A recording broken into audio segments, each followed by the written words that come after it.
Oh, my fair warrior! My dear Othello! Ellen, would you mind trying something? Trying? I'm sorry, when you greeted me... Well, that's on Mr. Keene. I'm sorry, I do beg your pardon. Not at all. What is it you would like? I like chance, possibility. I like to listen and respond. So, you're an advocate of the domestic style of acting?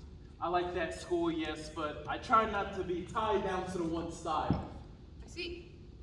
But there are some styles I try to avoid. Would the teapot school of acting be amongst them? It would. And have you ever seen Mr. Kemble perform? I like Mr. Cook's No, method. Mr. Camerford, then we say more. Oh, sorry. Then we need say no more. Oh, I like Mr. Cook's method. Do you really? So, do you write all your verse in prose? Yes, but I cheat a little. I don't write it down, but I speak as I feel. Truth alters rhythm and gesture, don't you think? The old guard don't always like that. Yes. But I do feel quite strongly that we mustn't allow the mundane to interfere with the gamut of our performance. Not at all. I want truth to... Down center. Yeah. Not at all. I want truth to inform the depths and the heights of what we do, not to reduce it. I do find rhythm a necessary framework. Without it, one could slow grow quite randomly. Of course, you're right. I think what I'm saying is I'd rather slide in and out of rules than to be strangled by them. So, what rules do you propose to break, Mr. Aldrich? I think if we trust each other, we'll know when we get there. So, I may play what I feel? Absolutely. How avant-garde! What if you don't like what I do? It's not about me, it's about being true to the tragedy. What frustrates me about our profession, Mr. Aldrich, with all due respect, is the absolute attention given to the leading actors so that the story is lost. Without Desdemona, the tragedy does not exist. N'est-ce pas? If we play together, we conjure magic. My thoughts exactly. Shall we? Yes.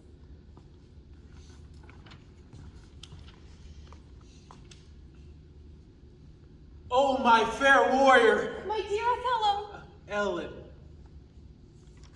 Mr. Aldrich? Ira, please. We just escaped the storm. I feared I may never see you again. So this greeting is intense.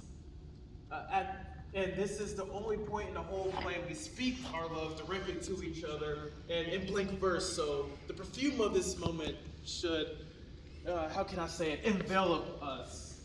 I'm seeing how beautiful you are, how you've trapped me entirely. I'm imagining our marital bed. Goodness sake, Pierre! A newlywed soldier would savor this new contrast in his life, don't you think? Yes, I suppose. And you? Well, as a young, relatively sheltered woman, I too was afraid in the storm, and I'm in awe of this gentleman warrior, this new husband. Would your sheltered woman also be thinking of her newfound passions? Ellen? It's all in the play.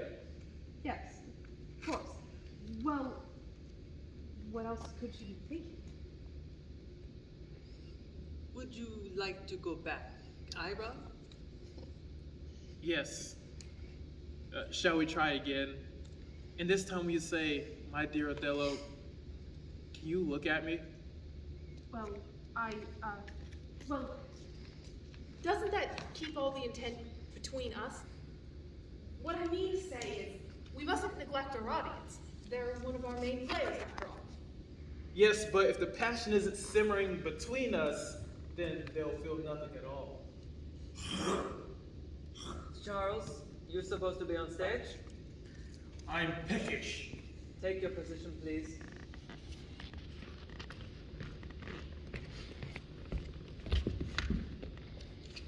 Position. And then we skip this. Yep, so we get to the end, so we skip the. What the devil? Was that alright? Yeah. Yes, perfect. I went for From the port, I'm not so sure. I think we should continue. Marking it through. Yes. From the first moment between us. This is Do preposterous. not break the flow, Charles. We can discuss later. I think we. Charles, please. We continue.